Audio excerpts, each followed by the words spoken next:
Assalamualaikum semua. Selamat petang.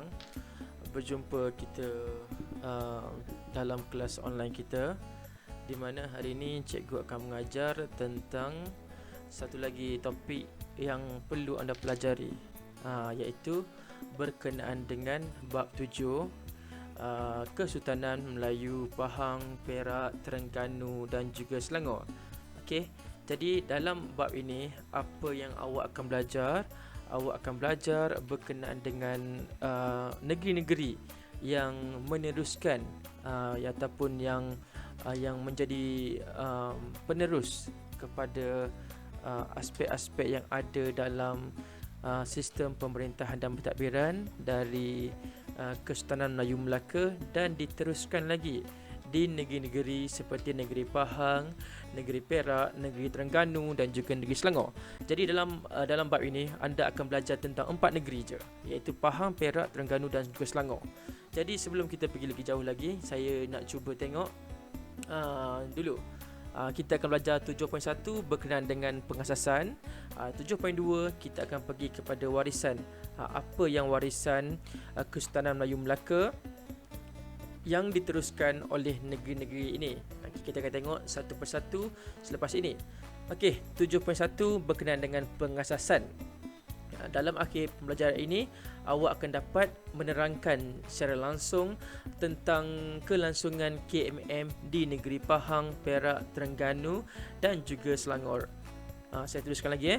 Okey, pengenalan. Pengasasan Kesultanan Pahang, Perak, Terengganu dan Selangor melahirkan 4 buah negeri yang berdaulat, iaitu merupakan legasi daripada Kesultanan Melayu Melaka. Boleh tengok gambar sekarang ni. Ini adalah contoh gambar-gambar yang menjadi satu simbolik kepada negeri-negeri tersebut. Okey, saya pergi lagi. Okey, pertama sekali kita tengok tentang pengasasan Kesultanan Pahang, di mana Kesultanan Pahang diasaskan oleh keluarga diraja daripada Kesultanan Melayu Melaka pada zaman kegemilangan kerajaan tersebut. Awak boleh tengok di mana pada awal abad ke-15, Pahang merupakan sebahagian daripada wilayah naungan KMM. Jadi Pahang ini merupakan sebuah wilayah yang menjadi naungan daripada KMM. Jadi time tu Datuk Seri Bijadiraja dilantik sebagai wakil untuk mentadbir Pahang. Lalu semasa pemerintahan Sultan Mansur Shah, beliau telah menghantar putera dia, iaitu anak dia, iaitu yang bernama Raja Muhammad, untuk ditabalkan sebagai Sultan Pahang. Lalu Sultan Muhammad pun pergilah berangkat ke Pahang, berangkat daripada Melaka ke Pahang dan diiringi oleh golongan bangsawan Melaka.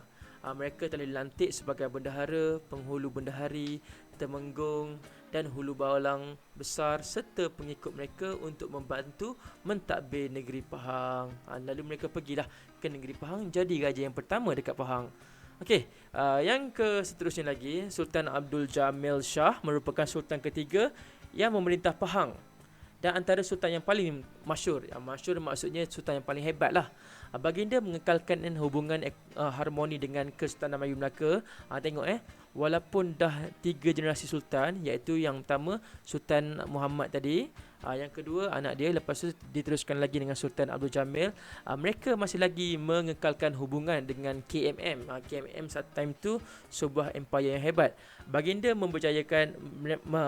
berjaya mempertahankan Pahang semasa diserang oleh Siam dengan bantuan KMM. Sebab itunya pentingnya ada hubungan harmoni dengan kerajaan sekeliling. Maksudnya dekat sini, bila kuasa luar datang untuk menyerang, tak kiralah musuh ke apa benda ke, kita boleh mempertahankan daripada ancaman kuasa luar. Sultan Abdul Ghafur Muhyiddin Shah tidak meninggalkan waris kerana puteranya Raja Muda Abdullah mangkat.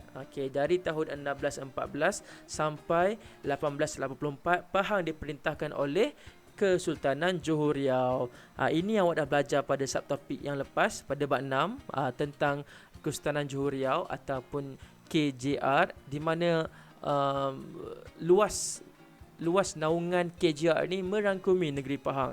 Jadi negeri Pahang telah di overtake ataupun telah diperintah oleh Kesultanan Johor Riau pada ketika itu. Ketika ini Pahang merupakan wilayah pegangan Bendahara Johor. Jadi itulah sebab kenapa Pahang menjadi sebuah negeri naungan di negeri Kesultanan Johor Riau. Tengok sikit lagi Kesultanan Pahang. Okey, keluarga Bendahara Johor mentadbir Pahang, mengasaskan Kesultanan Pahang yang baru. Pengasasnya yang bernama Bendahara Siwa Raja Wan Ahmad. Kemudian Wan Ahmad ditabalkan sebagai Sultan Pahang memakai gelaran Sultan Ahmad Al-Muazzam Shah. Dengan penggunaan gelaran sultan ini, muncullah Kesultanan baru di Pahang sampai hari ini kekal sehingga sekarang ini. Jadi inilah merupakan pengasas bagi Kesultanan Pahang moden pada hari ini. Cakna Minda. Mengapakah Sultan Mansur menghantar puteranya iaitu Raja Muhammad untuk ditabalkan sebagai Sultan Pahang? Ini soalan kebat kepada awak. Kena fikir, kenapa Sultan Mansur yang merupakan sebuah pemerintah dekat Pahang menghantar anak dia menjadi Sultan Pahang pada ketika itu? Cakna kebat. Sultan Perak pula. Sultan